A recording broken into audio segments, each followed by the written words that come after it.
दोस्तों कैसे आप यहाँ पर देखेंगे कि एक टेबल दिया गया है।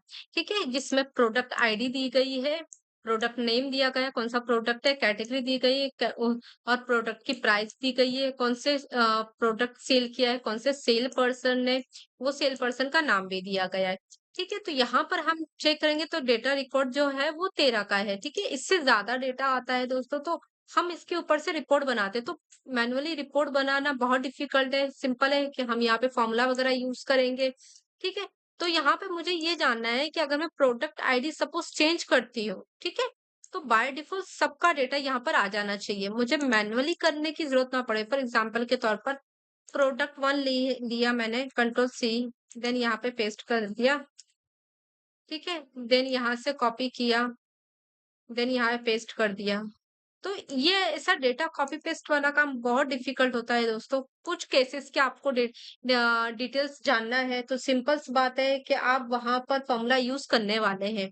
ठीक है, तो आपको फॉर्मूला आना बहुत जरूरी है। ठीक है, तो यहाँ पर हम यूज करेंगे एक्स लुकअप। तो यहाँ पर सबसे पहले कोई भी एक आईडी ले लीजिए। चलो मैं फर्स्ट वाली आईडी कंट्रोल सी से कॉपी की, देन पेस्ट स्पेशल कर दिया। ठीक है, तो यहाँ पर हम आ जाएंगे बी कॉलम में, रो नंबर 17 में आ जाएंगे, कॉलम नंबर बी। ठीक है, यहाँ पर लिखेंगे is equals to X X lookup.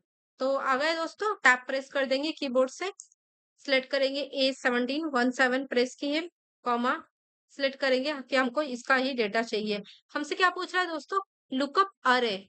अरे बताइए, मतलब ये जो आईडी है वो अरे, मतलब ये हमारा कॉलम है। ठीक है, सिलेक्ट कर लेंगे।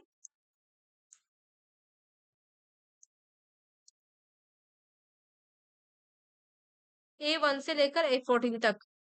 ठीक है, सेलेक्ट किए, देन कॉमा, पूछ रहा है क्या चाहिए रिटर्न में, तो रिटर्न में हमको ये सभी कॉलम, एग्जांपल के तौर पर दोस्तों अगर आगे भी कोई और भी कैटेगरी हमारे पास बिजनेस नेम होता है, बिजनेस की क्या प्राइस चल रही है, वो प्रोडक्ट के बिजनेस की, तो वहां पर सारे बाकी के कॉलम्स होते हैं। तो बाय डिफॉल्ट यहाँ पर हम एक ही बार फॉर्मूला यूज करेंगे, बाय डिफॉल्ट सारा डेटा ऑटोमेटिकली आ जाता, फैच कर लेता। इट मीन्स आपको मैन्युअली करने की जरूरत नहीं पड़ेगी। तो ये रिटर्न एरर पूछ रहा है हमसे, ये पूरा कॉलम हम सिलेक्ट कर लेंगे, सिलेक्ट करने के बाद एंटर प्रेस कर देंगे। तो आप देखेंगे दोस्तों बाय डिफॉल्ट सारा डेटा आ गए, हमको मैन्युअली करने की जरूरत नहीं पड़ी। एग्जाम्पल के तौर पर आप अगर यहाँ पर कोई और भी कॉलम ऐड करते हैं ना दोस्तों, तो यहाँ पे जो हम लुकअप लुकअप का फॉर्मूला यूज करते हैं, तो लुकअप में ना बार बार हमको कॉलम चेंज करने पड़ते हैं। तो एक्स लुकअप में रिवर्स है, मतलब यहाँ पे आपको कुछ भी चेंज करने की जरूरत नहीं है, सिर्फ उसका आईडी दो, आईडी आपको आपको कौन सी आईडी के अगेंस्ट में चाहिए वो मेन बताइए, और रिटर्न में क्या चाहिए वो बताइए। तो बाय डिफॉल्ट एक्स लुकअप आपको आउटपुट लाके दे देता है, मतलब मैन्युअली करने की जरूरत नहीं पड़ती है दोस्तों। तो आप प्लीज ऑन डेली बेसिस पे, आप एक्सेल पे अगर काम करते हैं, ऑफिस में कोई एक्सेल का काम है, तो आप कोई भी डेटा ले लीजिए और एक्सेल के फॉर्मूला प्रैक्टिस कीजिए, और शॉर्टकट कीज वगैरह एक्सेल की प्रैक्टिस कीजिए, क्योंकि आप जितना ज्यादा प्रैक्टिस करेंगे उतना ज्यादा आप एक्सेल में एक्सपर्ट होते जाते हैं। ठीक है? तो और अगर आपको ये वीडियो पसंद आया हो तो लाइक, कमेंट, शेयर ज़रूर कीजिए। आप अपने दोस्तों को भी शेयर कीजिए, जो एक्सेल में काम कर रहे हैं, उनको अगर सपोज़ कोई डिफ़िकल्टी वगैरह होती है, तो वो फ़ॉर्मूलाज़ वगैरह देखकर काम कर सकते हैं, अपनी रिपोर्ट को ऑटोमाइज़ कर सकते हैं।